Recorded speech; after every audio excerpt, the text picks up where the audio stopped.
नमस्कार दोस्तों। तो कैसे हैं आप लोग। आजकल इंटरनेट पे हर दूसरे इंसान को पॉडकास्ट का सा भयंकर कीड़ा काट रहा है कि क्या ही बताऊं। अंग्रेजी में जिसे अपन पॉडकास्ट कहते हैं, अपने यहाँ गांव देहात में से चौपाल की बकलोली कहते हैं।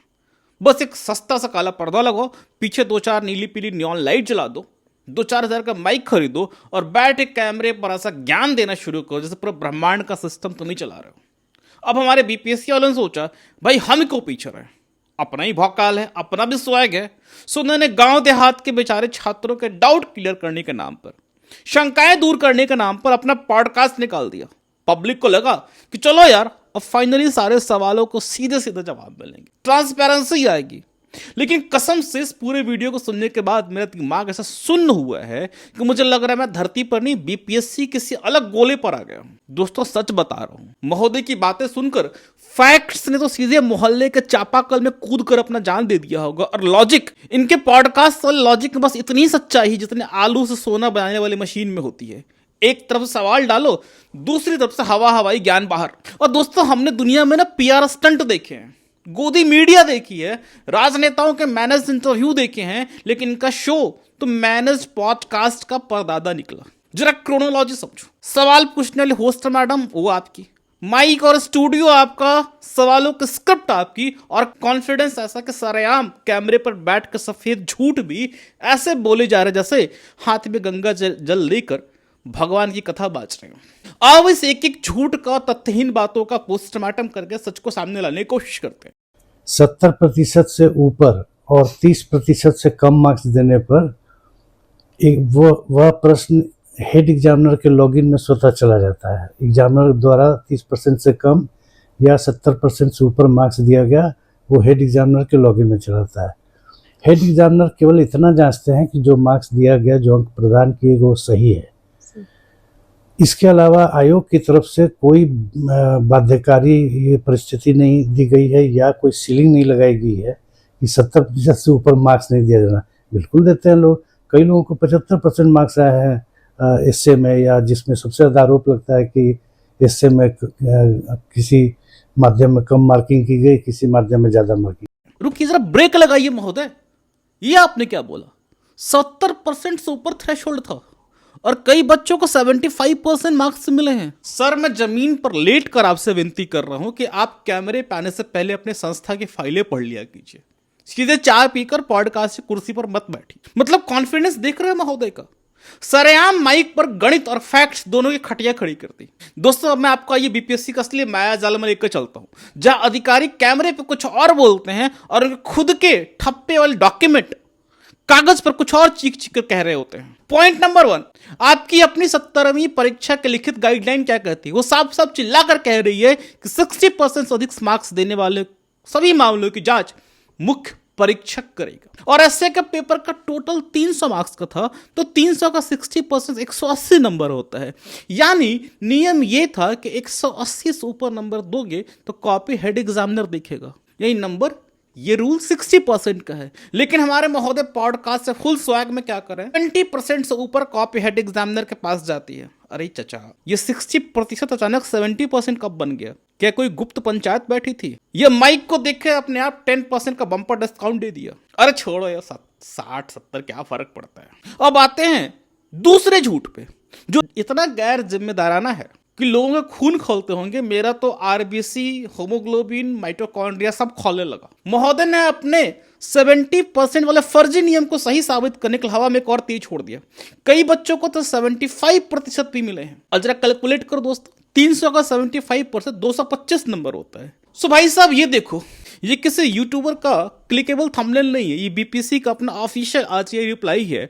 और आरटीआई में साफ लिखा है कि 70वीं परीक्षा में एसए में जो सबसे अधिकतम मार्क्स मिले हैं वो कितने हैं? वो है 199। तो अरे हुजूर, जब पूरे बिहार में हाईएस्ट नंबर ही 199 गया है, तो 75% 225 नंबर लाने वाला जादुई प्राणी कौन था?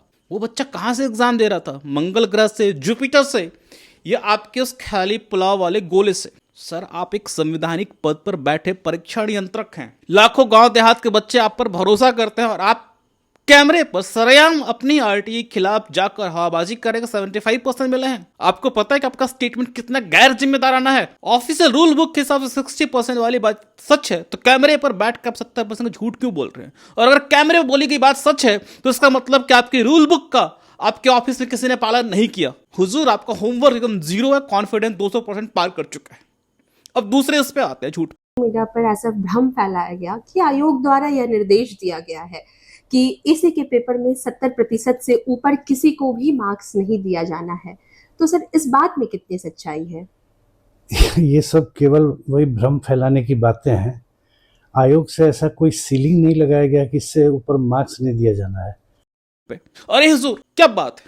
मतलब पहले खुद ही माचिस जलाकर पूरे मोहल्ले में आग लगा दो, और जब पब्लिक चिल्लाई का धुआं उठ रहा है तो कैमरे पे आके मासूम सा चेहरा बनाकर अरे ये सोशल मीडिया वाले अफवाह क्यों फैला रहे हैं। वाह महोदय वाह, गैस लाइटिंग कैसा शुद्ध देशी खतरनाक वर्जन तो आज तक हॉलीवुड वालों ने भी नहीं देखा होगा। मतलब गलती भी आपकी, नियम भी आपका, पब्लिक सवाल पूछ ले तो पब्लिक भ्रामक, गजब का विक्टिम कार्ड है ये। आइए फिर से क्रोनोलॉजी समझते हैं। ये 60% कैप, ओरिजिनली ये 60% कैप वाला न्यूज सोशल मीडिया पे चल रहा है। ये 60% कैप वाली बात सोशल मीडिया पे किसी भूत ने हवा में पैदा नहीं किया था। इसके पीछे खुद महोदय के सिस्टम को मास्टरमाइंड वाला रूल था जिसने पूरे इवैल्यूएशन सिस्टम की खटिया खड़ी कर दी। सर जरा 69 बीपीएससी गाइडलाइन उठाकर देखिए। ये आपका 69 बीपीएससी गाइडलाइन है, इसमें आपका एसए की चेकिंग एकदम नॉर्मल है, यहाँ पे कोई भी टेंशन नहीं, कोई स्पीड ब्रेकर नहीं। लेकिन 17वीं के एग्जाम वाले गाइडलाइन में आते ही आयोग के अंदर का सिंघम जाग गया। आपने गाइडलाइन में एक नया तड़कता भड़कता नियम जोड़ दिया। उत्कृष्ट उत्तर को 60% से ज्यादा मार्क्स देने हैं तो वैसे विशेष जांच करनी होगी और कॉपी सीधा हेड एग्जामिनर के सामने पेश की जाएगी। अब हुजूर, आप खुद अपने दिल पे हाथ रख के सोचिए, एक बेचारा नॉर्मल मास्टर साहब, प्रोफेसर साहब जो दिन भर में 50 कॉपियां चेक कर रहे हैं, उसके दिमाग में अपने आप क्या ये सॉफ्टवेयर इंस्टॉल नहीं कर दिया? आपने उसे सीधा मैसेज दे दिया, देख भाई 179 नंबर देगा, तो कोई मगजमारी नहीं है, आराम से दाल चावल खा और सोचा। लेकिन अगर आपकी उंगली फिसली और आपने 180 181 दे दिया तो आपकी पेशी होगी। आपको अपने सीनियर एग्जामिनर को जवाब देना पड़ेगा कि आखिर में इसको इतने नंबर क्यों दिए, इस कॉपी में ऐसा एक्स्ट्राऑर्डिनरी क्या था। सर इसे अंग्रेजी में फॉर्मल कैप नहीं कहते। हम मान लेते हैं कि 180 वाला जो रूल है ये फॉर्मल कैप नहीं है, लेकिन सर इसे साइकोलॉजिकल सीलिंग कहते हैं, इसे डी फैक्टो सॉफ्ट कैप कहते हैं। 180 के बाद स्पेशल इंटरोगेशन जोन आपने खड़ा कर दिया। अब मुझे एक बात बताइए महोदय, कोई भी नॉर्मल इंसान क्या करेगा? वो हर अच्छे बच्चे कॉपी को पूरी निर्भीकता से 190 200 नंबर देने का रिस्क नहीं उठाना चाहेगा, अनलेस कि बहुत अल्ट्रा कॉन्फिडेंट हो। 175 178 कि जोन में अपनी गाड़ी पार्क करके निकले, कौन भाई कलेश पाले। एक 179 दो, अपनी जान बचाओ।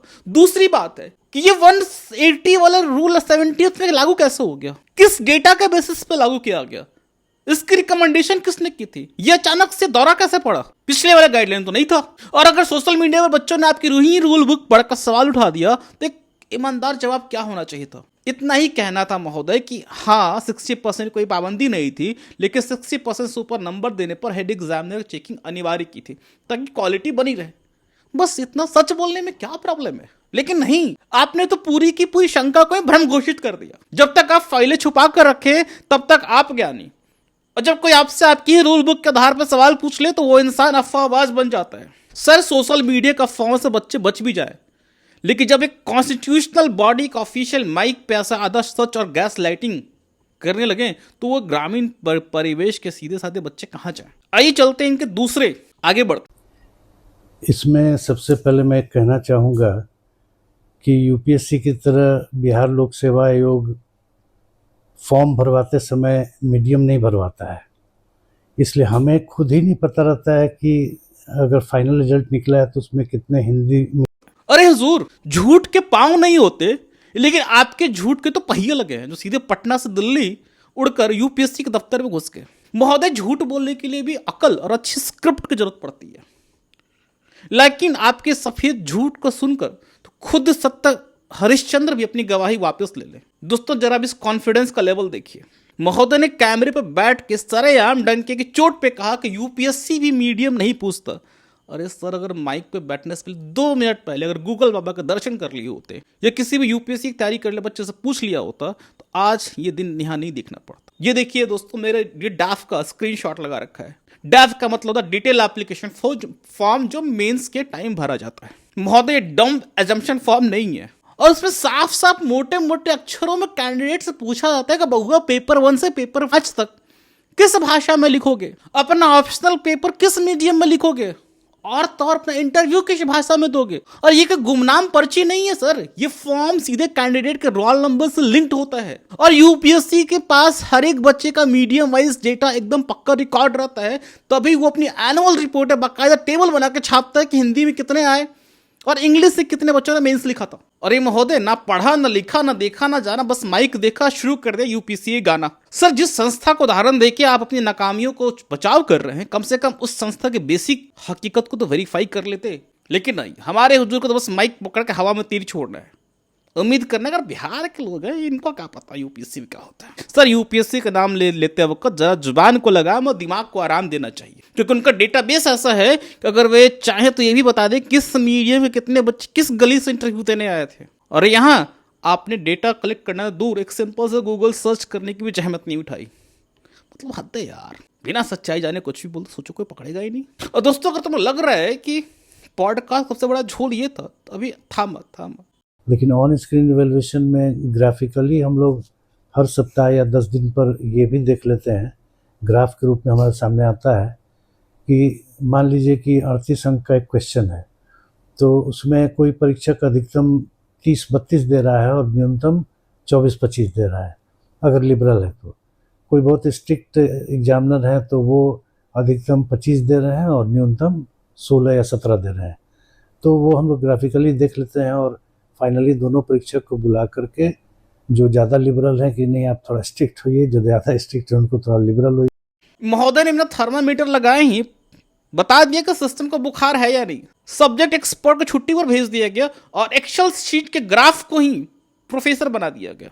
अरे हुजूर, क्या बात है। मतलब महोदय ने इस हिस्से में तो अपनी गजब की टेक्नोलॉजी झाड़ी है कि सुन के इलॉन मस्क भी अपनी रॉकेट एक कंपनी बेचकर बीपीएससी के ऑफिस में डेटा एंट्री की नौकरी मांग ले। सर, आपके डैशबोर्ड और एक्सेल शीट या ग्राफ सिर्फ एक थर्मामीटर है जो ये बता सकता है कि शरीर गर्म है, लेकिन बीमारी क्या है, उसका इलाज क्या होगा, ये तो डॉक्टर बताएगा ना। और कॉपियों के इवैल्यूएशन में वो डॉक्टर आपके ऑफिस का कोई आईटी वाला बाबू नहीं होगा, वो होता है मॉडरेटर और सब्जेक्ट एक्सपर्ट। लेकिन आपके इस मैनेज पॉडकास्ट में आपने पूरी तरह से एकेडमिक्स को सूली पे चढ़ा दिया। दोस्तों, जरा इस ग्राफ वाला खेल का पूरा झोल समझते हैं। महोदय ने पॉडकास्ट से बड़े स्वैग से कहा, हम ग्राफ देखते हैं और ऑफिस में बता के अब एग्जामिनर को बताते हैं कि आप थोड़ा लिबरल हो जाइए फिर स्ट्रिक्ट हो जाइए। अरे सर, ये जो एग्जामिनर्स के बीच स्ट्रिक्ट और लिबरल होने का फर्क है ना, ये कोई अपने आप में एक्सेल शीट में किया है कोई नया आविष्कार नहीं है। इवैल्यूएशन की दुनिया में बहुत पुरानी बीमारी है जिसे कानून और एकेडमिक्स की भाषा में हॉक एंड डॉव इफेक्ट कहते हैं। हॉक यानी बाज, जो खड़ूस मास्टर साहब जो सही आंसर पे भी नंबर काट लेते हैं, और डॉव यानी कबूतर, जो दरिया दिली मास्टर साहब जो पन्ने भरने पर भी ले बेटा कुछ तो नंबर ले ले। अब इस बीमारी का इलाज क्या है? क्या इसका इलाज ये है कि कोई बाबू ऑफिस में बैठे ग्राफ देखो और एग्जामिनर को फोन घुमा के, हेलो शर्मा जी, आपका एवरेज 18 का आ रहा है, आप हॉक बन गए हैं, इसको चलो 24 तक खींच कर थोड़ा डॉव बन जाइए। या कोई वो मास्टर साहब, कोई एसी का रिमोट है, आपने बटन दबाया, उनका टेम्परेचर 18 डिग्री से 24 डिग्री हो गया। क्या वही सेल्समैन है जिसे आपने दिन का टारगेट दिया, भाई साहब आज 24 का एवरेज निकाल के घर जाना है। सर, थोड़ा माइक पे बैठने से पहले होमवर्क कर लेते। सुप्रीम कोर्ट का संजय सिंह बना उत्तर प्रदेश लोक सेवा आयोग का ऐतिहासिक जजमेंट पढ़ लेते। सुप्रीम कोर्ट उस जजमेंट अच्छी के कहते हैं कि अगर किसी एग्जामिनर की चेकिंग को जज करना है तो ये काम ग्राफ देखकर एडमिनिस्ट्रेटिव बाबू नहीं करेंगे, ये काम करेंगे हेड एग्जामिनर या मॉडरेटर। वो मॉडरेटर पहले एग्जामिनर की चेक की हुई कॉपी खुद पढ़ेगा, वो मॉडल आंसर से मिलान करेगा, वो देखेगा कि बच्चे ने फैक्ट्स क्या लिखे हैं, उसकी भाषा कैसी है, और फिर वो अपने एकेडमिक जजमेंट के आधार पे लिखित में फैसला देगा कि हाँ भाई, इस एग्जामिनर ने जानबूझ से कम नंबर दिए हैं, या इसके पास जो कॉपी आई थी वो सच में क्वालिटी लेस कॉपी थी, उसमें सच में उत्तरी गुणवत्ता बहुत खराब थी। लेकिन आपके सिस्टम में क्या हो रहा है सर? आपके यहाँ सब्जेक्ट एक्सपर्ट उस सिस्टम से गायब है। आपके यहाँ एडमिनिस्ट्रेशन ग्राफ देख के फोन घुमा रहा है, मतलब हिस्ट्री कॉपी में नंबर कम क्यों आया, इसका फैसला कंप्यूटर ऑपरेटर करेगा जिसने जिंदगी में कभी अशोक का इतिहास नहीं पढ़ा। अच्छा 2 मिनट के लिए मैं मान लेता हूं कि सुप्रीम कोर्ट की जजमेंट आपने नहीं देखी होगी, जरा अपनी खुद की घर की अलमारी खोलिए। बीपीएससी ने अपनी रूल्स ऑफ प्रोसीजर 1996 में क्या कहती है, उस रूल बुक में साफ साफ मोटे मोटे अक्षरों में मॉडरेटर और हेड एग्जामिनर शब्द लिखा हुआ है। नियम कहते हैं कि परीक्षा में ऑब्जेक्टिविटी और समानता लाने की पूरी जिम्मेदारी इस मॉडरेटर की होगी, जो सब्जेक्ट एक्सपर्ट होता है। तो मेरा सीधा सवाल है सर, पॉडकास्ट में आप जो बार बार हम लोग कर रहे हैं, हम लोग एग्जामिनर को कहते हैं लिबरल हो जाइए, ये हम लोग कौन है? क्या वो हिस्ट्री पॉलिटी ऐसे के प्रोफेसर थे जिन्होंने कापियां खुद पढ़कर लिखित में डायरेक्शन दिया, या हम लोग ये आईटी वाले अधिकारी और बाबू हैं जो सिर्फ एक्सेल सीट पे, जो सिर्फ डैशबोर्ड पे लाल हरा ग्राफ देखकर बिना कॉपी पढ़े एकेडमिक फरमान जारी कर दिया? अगर एडमिनिस्ट्रेशन ने बिना कॉपी पढ़े सिर्फ एवरेज देखकर एग्जामिनर का स्टैंडर्ड बदलवाया है तो हुजूर ये मॉडरेशन नहीं है, ये एकेडमिक सरेआम हत्या है। सब्जेक्टिविटी खत्म करने के नाम पर आपने एक नई एडमिनिस्ट्रेटिव सब्जेक्टिविटी पैदा कर दी। और अब इस ग्राफ वाले नाटक का सबसे डरावना सच सुनिए। मान लीजिए ऑफिस से फोन जाने के बाद एग्जामिनर साहब को लगा अरे डर गए, वो लिबरल हो गए। तो मुझे एक बात बताइए सर, उन्होंने जो पहले 1000 बच्चों, 500 बच्चों, 200 बच्चों की जो कॉपियां चेक करके आए थे, वो कॉपियां तो उस एग्जामिनर के स्ट्रिक्ट फेज वाले में चेक हुई थी, उनका क्या हुआ? क्या आपने उनकी कॉपियां दोबारा खुलवाई? क्या उन बेचारों का नंबर बढ़ाए गए? नहीं ना, बिल्कुल नहीं ना। यानी जो पहले 500, 600, 1000, 100, 200 गांव देहात के बच्चों के सरेआम बलि चढ़ा दी गई, वो आपके हॉक वाले सिस्टम का शिकार होकर बाहर हो गए, और बाद वाले बच्चों को आपके फोन कॉल सॉफ्टवेयर अपडेट का फायदा मिल गया। आपने बोल दिया सर थोड़ा लिबरल हो जाइए, थोड़ा एवरेज बढ़ाइए। तो चचा ये कोई फेयर एग्जाम चल रहा है या कसीनो का लॉटरी? जिसका नसीब अच्छा उसे कॉपी सॉफ्टवेयर अपडेट होने के बाद चेक हुई, जिसका नसीब खराब वो आपके ग्राफ की भेंट चढ़ गया। सर ऑफिस से बैठे ग्राफ देखना सुपरविजन हो सकता है, लेकिन मॉडरेशन नहीं। मॉडरेशन के लिए आंसर पढ़ना पड़ता है, सब्जेक्ट एक्सपर्ट को लिखित रिपोर्ट लगती है, और ट्रांसपेरेंसी का मतलब कैमरे पर बैठकर प्रोसेस बोलना नहीं होता। जो ट्रांसपेरेंसी का मतलब होता है मॉडरेटर की ऑडिट रिपोर्ट पब्लिक करना, जिसमें लिखा हो कि गलती कहां हुई, कैसे उसमें कैसे सुधारा गया। वरना अगली बार सर कंप्यूटर को ही कॉपी दे दीजिएगा, एआई लगा दीजिए, डैशबोर्ड का मॉडरेटर बना दीजिए, और ऑटोमेटिक सारा कुछ ऑनलाइन करके अंतिम रिजल्ट पे छाप दीजिए, सारा कुछ एक्सेल सीट पे ही हो जाएगा, और प्रोफेसर और मॉडरेटर्स को अलमारी में बिठा दीजिए। ये कोडिंग के समय हम लोग देख लेते हैं कितने इंग्लिश माध्यम की कॉपी है, कितने हिंदी माध्यम की है, इसलिए ताकि उस अनुपात में हिंदी या अंग्रेजी के शिक्षकों को बुलाया जा सके। अरे हुजूर क्या बात है, मतलब बीपीएससी का डेटाबेस भी 90 के दशक की किसी बॉलीवुड फिल्म का झूठा गवाह बन गया है, जिसने किसी घटना को होते वक्त सब कुछ 4K रेजोल्यूशन में दिखाई दे रहा था, लेकिन जैसे ही अदालत के सामने बात रखने की, एविडेंस रखने की बात आई, उसका मेमोरी लॉस हो गया, उसकी याददाश्त चली गई। वाह महोदय, कोडिंग के समय आपको भाषा एकदम साफ दिख जाती है, एग्जामिनर बुलाते समय आपको 5596, 5400 का एग्जैक्ट नंबर भी याद है, लेकिन जैसे ही कोई आरटीआई में पूछ ले कि रिजल्ट में कितने हिंदी वाले पास हुए, तो आपका सिस्टम दोनों हाथ जोड़ के बोलता क्षमा करें, सूचना संधारित नहीं है। भाई साहब जरा सिलेक्टिव मेमोरी लॉस का खेल समझो। एक तरफ महोदय पॉडकास्ट से बड़े प्यार से कहते हैं कि हम मीडियम नहीं भरवाते, इसलिए हमें रिजल्ट का पता नहीं चलता, लेकिन उसी सांस में अगले कुछ समय बाद कहते हैं कि कोडिंग के वक्त हमें पता चलता है इतनी हिंदी और इतनी इंग्लिश कापियां हैं, और हमने उसी अनुपात में एग्जामिनर्स बुलाया। तो सर जरा ब्रेक लगाइए, अगर लैंग्वेज आइडेंटिफाई ही नहीं होती तो 5596 और 5400 एग्जैक्ट गिनती आपके पास कहां से टपकी? और आपने इन कॉपी के रोल नंबर को भी कोडिंग किया होगा, फिर रिजल्ट के टाइम को डिकोडिंग भी किया होगा। तो सर बात सिंपल सी है ना कि आपके पास डेटा है, बस आप डेटा देना नहीं चाह रहे। अगर मीडियम दिखाई नहीं देता तो हिंदी इंग्लिश एग्जामिनर अलग अलग किस आधार पर बुलाए गए? मतलब हुजूर ऑपरेशनल प्लानिंग और एग्जामिनर बुलाने के लिए मीडियम बहुत जरूरी है, लेकिन अकाउंटेबिलिटी और रिजल्ट के समय मीडियम रहस्यमयी आत्मा बन जाता है, जो आपके सर्वर रूम से उड़ कर नेपाल भाग जाते हैं। ये डेटा मैनेजमेंट है जादू टोना। और अब इस झूल का सबसे बड़ा भयंकर सच सुनिए। महोदय ने पॉडकास्ट में क्या कहा कि हिंदी इंग्लिश मीडियम वाली बातें पूरी तरह से भ्रामक हैं। मुझे एक बात बताइए सर, आरटीआई में आप लिख के देते हैं कि सूचना संधारित नहीं है, जो आपके पास हिंदी इंग्लिश का एवरेज नहीं है, मीडियन नहीं है, हाईएस्ट लोवेस्ट का कंपैरिजन नहीं है, पासिंग रेशियो नहीं है, तब किस हवाबाजी का आधार में ये डिक्लेयर कर दिया कि मीडियम्स में कोई भेदभाव ही नहीं हुआ? हुजूर ये तो वही बात होगी ना, स्कूल के प्रिंसिपल ने लड़कों और लड़कियों को अलग अलग रिजल्ट रखा ही नहीं और माइक पे आकर बोल दिया कि दोनों का परफॉर्मेंस एकदम सेम है। पब्लिक ने बोला डेटा दिखाओ, प्रिंसिपल बोले वो तो मेंटेन ही नहीं किया। तो भाई ये कंक्लूजन आपने कैसे निकाला? ये कुंडली मिला के निकाला, जादुई बॉल देख के निकाल दिया? अरे सर हम ये नहीं कह रहे कि भेदभाव हुआ है, हम बस इतना करें कि डेटा का ना होना भेदभाव ना होने का सबूत नहीं है। अगर डेटा नहीं था तो आप साफ कहते हैं ना कि हमारे पास डेटा नहीं है इसलिए हम इस पर कुछ नहीं बोल सकते। लेकिन नहीं, अपनी नाकामी को, डेटा न रखने की अपनी गलती को आपने अपनी क्लीन चिट बना दिया। जिस चीज को आपने कभी नापा ही नहीं, जिसके आपके पास आंकड़े ही नहीं, उस पर इतनी 200% कॉन्फिडेंस वाली क्लीन चिट बांटना सिर्फ और सिर्फ माइक का अहंकार है, हकीकत नहीं। और दोस्तों, अगर ये मीडियम वाला झोल सुनकर दिमाग घूम गया होगा ना, अगला वाला झूठ और गजब। ऑन स्क्रीन प्रक्रिया अपनाने से कॉपी की जांच जल्दी हो जाती है और पैरवी या इस तरह की किसी चीज़ की गुंजाइश बिल्कुल जीरो हो जाती है। अरे हुजूर, क्या बात है! मतलब आपने कैमरे पर बैठकर ईमानदारी का ऐसा 100% वाला सर्टिफिकेट बांट दिया कि खुद ईमानदारी भी शर्मा कर कोने में बैठ गई होगी। दोस्तों, टॉयलेट साफ करने वाला हार्पिक भी ना कीटाणु मारने की 99.99% की गारंटी देता है। डिटॉल का ऐड देखा होगा, 99% कीटाणुओं को मारता है। 1%, 0.1% की इज्जत को वो भी भगवान के लिए छोड़ देता है। लेकिन आपको जो 100% वाला ओवर कॉन्फिडेंस सुनकर ना देश के बड़े बड़े हैकर्स अपना लैपटॉप बंद करके सत्तू पी के सो गए होंगे कि भाई बीपीएससी के सर्वर को तो भगवान भी हैक नहीं कर सकता। लेकिन जरा इस डिजिटल ईमानदारी का पूरा झोल समझिए। महोदय कहते कि ओएसएम आने से एग्जामिनर को कॉपी पर नाम और रोल नंबर नहीं दिखता, सिर्फ बारकोड या डबी नंबर दिखता है, इसलिए पैरवी खत्म। वाह सर, बहुत बढ़िया। आपने उस बेचारे एग्जामिनर को ब्लाइंड असेसमेंट अंधा कर दिया कि स्क्रीन के सामने बैठकर कॉपी पढ़ रहा है, उसको कुछ नहीं पता कॉपी किसकी है। लेकिन हुजूर, जरा दिमाग के सर्वर की बत्ती जलाइए। डिजिटल दुनिया में असली भगवान वो एग्जामिनर थोड़ी होता है जो सामने स्क्रीन देख रहा है। असली ब्रह्मा विष्णु महेश तो वो होते हैं जिनके हाथ में सिस्टम का बैकएंड होता है, जिनके पास सर्वर रूम की चाबी होती है, जिनके पास डेटाबेस का एडमिन पासवर्ड होता है।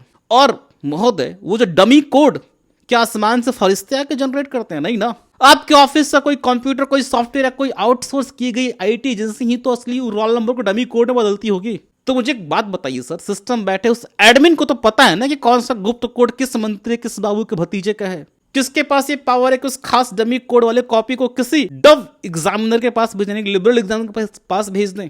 किसके पास ये पावर एग्जामिनर के नंबर सबमिट करने के बाद बैकएंड से डेटाबेस में जाकर 120 से 180 कर दे? और चाचा, डिजिटल होने से करप्शन नेपाल के बॉर्डर पार करके भाग नहीं जाता। पहले पैरवी करने के लिए कोई दलाल कॉपी लेकर बीपीसी कॉरिडोर में भागता होगा। अब सिस्टम बदल गया है। अब पैरवी करने के लिए लॉगिन, पासवर्ड और डेटाबेस में कमांड देने की जरूरत है, काम तमाम। और सर, जरा आप माइक पर बैठकर जो दावा कर रहे हैं कि ओएसएम आने के बाद पैरवी जीरो हो गई है, तो जरा अपने इस डायलॉग का दूसरा मतलब समझिए। इसका मतलब कह रहे हैं कि ओएसएम से पहले जब मैनुअल कोडिंग होती थी तो पैरवी की फुल गुंजाइश थी, मतलब तब पैरवी होती थी। अब पैरवी नहीं होती आपके सिस्टम में बिकॉज ऑफ ओएसएम। तो फिर जो आपकी 1996 वाली मैनुअल कोडिंग और शफलिंग की जो रूल बुक, क्या अलमारी में उसको सजाने के लिए रखे हुए थे? अगर पहले पैरवी होती तो उन सभी झोलों पर आपने एफआईआर क्यों नहीं करवाया? कितनों को जेल भेजा गया? अगर आपका पुराना सिस्टम इतना ही कमजोर था तो इस नए डिजिटल सिस्टम की गारंटी कौन देगा? वो एजेंसी जिसका कल को टेंडर खत्म हो जाएगा और अफू चक्कर हो जाएगी। अभी ईडी वाला कांड हुआ ना, बायोमेट्रिक्स वाला झोल हुआ ना। और महोदय, दुनिया भर की आईटी कंपनियां आती, गूगल और नासा भी कभी कैमरे पर आकर ये नहीं कहती कि हमारा सिस्टम 100% हैक प्रूफ या करप्शन जीरो है। और अगर सच में आप ट्रांसपेरेंसी चाहते हैं तो जीरो का ये खोखला सर्टिफिकेट बांटना बंद कीजिए। पब्लिक ऑडिट ट्रेल दिखाइए। ये बताइए कि सिस्टम का मास्टर एक्सेस कितने लोगों के पास में है। ये बताइए अगर कोई बैकएंड से मार्क्स बदलता है तो उसका डिजिटल फुटप्रिंट कैसे ट्रैक होता है। ये बताइए कि उस सर्वर रूम का इंडिपेंडेंट सिक्योरिटी ऑडिट कौन करता है। लेकिन नहीं, आपको तो बस कैमरे पर बैठकर परम ज्ञानी बनना था। हमने कह दिया पैरवी जीरो मतलब जीरो। पब्लिक तुम बेवकूफ हो तो तुम सवाल पूछ रहे हो। सर, सिस्टम डिजिटल हुआ है, ऑफिस में बैठे लोग डिजिटल नहीं हुए, उनकी नीयत डिजिटल नहीं हुई है। जो जब तक वो सर्वर रूम आपके ऑफिस में है तब तक हर छात्र का हक है कि आपसे सवाल पूछे। और अगर आप सवाल का जवाब डेटा से नहीं दे सकते तो कम से कम कैमरे पे 100% ईमानदारी की घटिया पीआर तो मत कीजिए। 17वीं मुख्य परीक्षा में एक परीक्षक ने हिस्ट्री के क्वेश्चन में 0 अंक दे दिया काफ़ी सारे लोगों को। ये हम लोग के डेटा एनालिसिस से ही पता चला। जबकि हम लोग मान के चलते हैं कि पीटी परीक्षा कंप्लीट करके आया हुआ स्टूडेंट 0 अंक पाने का हकदार नहीं होता। हो सकता है कि साइंस का स्टूडेंट है, आर्ट्स का बिल्कुल किसी प्रश्न का नॉलेज ना हो, या आर्ट्स का स्टूडेंट है, साइंस का कोई कठिन प्रश्न आ गया तो नहीं लिख पाया। तो ऐसा मतलब रिमोट पॉसिबिलिटी नहीं है, लेकिन 0 अंक को हम लोग अवॉइड करते हैं और ये देख लेते हैं कि बहुत ज़्यादा, तो उसमें एक परीक्षक थे जिन्होंने 200 लोगों से भी ज़्यादा बच्चों को 0 अंक प्रदान कर दिए। अरे हुजूर क्या बात है, मतलब महोदय आपने पीटी पास करने वाले हर बच्चे को सरेआम जीरो प्रोटेक्शन का अमृत पिला दिया। सर ये पीटी पास करने पर कोई वीवीआईपी कूपन कोड मिलता है क्या जो मेंस में डिस्काउंट की तरह काम करता है? आपके इस इमोशनल अत्याचार वाले लॉजिक को सुनकर आइंस्टीन भी अपनी कब्र से उठकर आपके आके पीटी का फॉर्म भर दे। अरे महोदय जरा लॉजिक के जनरेटर की बत्ती जलाइए। पीटी पास करने का मतलब सिर्फ इतना ही होता है कि बच्चे ने ऑब्जेक्टिव पेपर के 4 ऑप्शन से सही गोले पर टिक मार दिया। इसके मतलब थोड़े है सर कि मेंस में सब्जेक्टिव आंसर लिखते समय उसका पेन अपने आप नोबेल प्राइज वाली स्क्रिप्ट लिखना शुरू कर देगा। मान लीजिए हुजूर सवाल पूछा है सम्राट के अशोका के धम्मा के ऊपर, अब बच्चा पेपर में आलिया भट्ट की बायोग्राफी लिख के आ जाए या फिर पूरा पन्ना ही खाली छोड़ दे, तो क्या कॉपी चेक करते हो आपके सिस्टम में एग्जामिनर कंप्यूटर स्क्रीन पर एक पॉपअप आता है, चेतावनी, कैंडिडेट ने पीटी पास किया है, 0 देना घोर अपराध है, कृपया अपनी तरफ से 1 नंबर गुप्त दान करें। ऐसा बच्चा गलत सवाल समझ सकता है, आउट ऑफ कॉन्टेक्स्ट लिख सकता है, ब्लैंक छोड़ सकता है। ऐसी हालत में एकेडमिकली उसे 0 मिलना 100% संभव है। और ये बात मैं नहीं कह रहा हूं, ये आपकी रूल बुक और आपके आरटीए के जवाब चिक चिक कह रही है। दोस्तों जरा इस हिपोक्रेसी का लेवल देखो, इस हिपोक्रेसी का जरा लेवल देखो कि रियलिटी नंबर 1 बीपीएससी खुद की लिखित इवैल्यूएशन गाइडलाइन क्या कहती है कि यदि कोई उत्तर गलत हो तो 0 मार्क्स दिए जाए। रियलिटी नंबर 2 70वीं बीपीएससी का ऑफिशियल आरटीए रिप्लाई क्या चिक चिक के बता रही है कि ऐसे पेपर में जो सबसे न्यूनतम मार्क्स मिले हैं वो कितने हैं, वो है 0। रियलिटी नंबर 3 हमारे हुजूर ने पॉडकास्ट में बैठ के कैमरे पे क्या बोला, पीटी पास किया है तो बच्चा 0 डिजर्व नहीं करता। रुको, हम असली कॉमेडी भी बाकी है। इसी पॉडकास्ट में इसी कुर्सी पर बैठकर ठीक 10 मिनट बाद यही महोदय सारे अपनी बात से यू टर्न मारते हैं, बाद में कहते हैं 0 देना मना नहीं है, दूसरा एग्जामिनर भी 0 को सही माने तो 0 रह सकता है। अरे चाचा पॉडकास्ट रिकॉर्ड करने से पहले इंटरनल मीटिंग में स्क्रिप्ट डिसाइड नहीं किए थे क्या? एक ही वीडियो में एक ही माइक पर 0 की 2 पॉलिसी। महोदय नियम और मार्किंग के सिद्धांत कोई 2 मिनट वाली मैगी नहीं है, कैमरा ऑन हुआ और अपने आप दिमाग में तुरंत नया फ्लेवर तैयार हो गया। अगर कोई सटीक जवाब देना होता तो आप सीधा कर देखिए 0 देना 100% अलाउड, लेकिन अगर कोई एग्जामिनर बहुत ज़्यादा 0 देगा तो उसकी चेकिंग होगी। बस इतनी सी बात बोलनी थी, लेकिन हुजूर ने तो कैमरे बैठ कर पीटी पास का सा इमोशनल कार्ड खेला कि खुद कापियां भी कंफ्यूज हुई, भाई मैं पास हूँ कि फेल हूँ या किसी मल्टीवर्स में फंस गई हूँ। और इसी पॉडकास्ट में बड़ी शान से बताया कि एक एग्जामिनर ने 200 बच्चों को एक लाइन से 0 दे दिया और आप एक ग्राफ ने उसे पकड़ लिया। ग्राफ नहीं पकड़ा मतलब लगा जैसे आपने कोई बहुत बड़ा क्राइम इन्वेस्टिगेशन केस सॉल्व कर दिया। मेरा सवाल सुनिए सर, अगर पीटी पास करने वाले बच्चों 0 के हकदार नहीं होते और आपका सिस्टम के बात पता थी तो वो कौन सा महान एग्जामिनर थे जो बिना डरे 200 बच्चों को 0 दे दिए? और इससे भी ज़्यादा इस बात पे आते हैं कि आपकी खुद की पॉलिसी कहती है कि 15% सैंपल कॉपी चेक होगा, 30% कॉपीज, 30% मार्क्स कम आने पे हेड एग्जामिनर के पास कॉपी चली जाएगी। 200 बच्चों को जब 0-0 नंबर दिए जा रहे थे तो ये जो हेड एग्जामिनर क्या मूंगफली खा रहे थे कि अपने सिस्टम पे लॉगिन करके कैंडी क्रश खेल रहे थे? ये हेड एग्जामिनर पकड़ नहीं पाए। 10 कॉपी, 20 कॉपी, 30 कॉपी, 40 कॉपी, ये आपके हेड एग्जामिनर कोई काम ही नहीं है, सारा आईटी वो बैठ के करते हैं। इस पॉडकास्ट के माध्यम से मैं अभ्यर्थियों से एक विनम्र आग्रह भी करना चाहूंगी। आपका समय और आपकी मेहनत दोनों बहुत ही मूल्यवान है, इसलिए इसे तथ्यहीन दावों, भ्रामक सूचनाओं और निराधार अफवाहों के पीछे व्यर्थ ना करें। अब दोस्तों आते हैं महाक्लाइमेक्स पर। वाह मैडम वाह, क्या गजब की एक्टिंग की आपने। ऑस्कर वाले तो सीधा पटना का टिकट कटा लेना चाहिए। मतलब इस पूरे पॉडकास्ट से क्लाइमेक्स पे आकर जो महोदय सारे फैक्ट्स का मर्डर कर रूल बुक की धज्जियां उड़ाकर आरटीआई कूड़ेदान में डालकर, उसके बाद हमारी होस्ट मैडम बड़ी गंभीरता, बड़ी जिम्मेदारी, बड़े ऊंचे नैतिक स्वर में बेचारे छात्रों को समझा रही कि बच्चों अफवाहों से बचिए। अरे मैडम ये तो बिल्कुल वही बात हो गई, कोई आदमी दिन भर अपनी खटारा गाड़ी से पूरी गली में काला धुआं फैलाया और शाम में मुंह पे सफेद मास्क पहनकर ज्ञान बांटे भाइयों प्रदूषण से बचिए, एक जिम्मेदार नागरिक बन गए। होस्ट कहती है अफवाहों से बचिए। अरे बिल्कुल 100% बचना चाहिए, लेकिन जरा पहले तय तो कीजिए मैडम कि अफवाह की डेफिनेशन क्या होती है। क्या अफवाह केवल वो होती है जो सोशल मीडिया पर कोई बेचारा छात्र या यूट्यूबर बोल दे, या वो गलत और अप्रमाणित बातें अफवाह कहलाती जो ऑफिशियल माइक्रोफोन, सरकारी बैकड्रॉप और अथॉरिटी के साथ 200% कॉन्फिडेंस साथ माइक पर बोल दी जाए? एक बात बताइए मुझे कि क्या गलत इंफॉर्मेशन केवल तब गलत होती है जब उसे कोई पब्लिक बोले? अगर वही बात अगर कोई एग्जामिनेशन कंट्रोलर बोल दे तो वो गीता का ज्ञान बन जाता है? क्या 60% वाला गलत आंकड़ा 70% कर दिया जाए तो सरकारी लोगों के सामने अपने आप वो सही हो जाता है? क्या बिना डेटा वाली क्लीन चिट संवैधानिक कुर्सी बैठने सबूत बन जाती है? क्या आपके माई की कीमत फैक्ट्स की एक्यूरेसी तय करेंगे? क्योंकि अगर ऐसा नहीं है हुजूर, तो इस पॉडकास्ट में छात्रों को ज्ञान देने से पहले इस स्टूडियो में बैठे स्पीकर्स को शीशे में सामने खड़े होकर खुद को सलाह देनी चाहिए थी, कृपया कैमरे पर बिना होमवर्क बिना वेरिफिकेशन के हवाबाजी करने से बचें।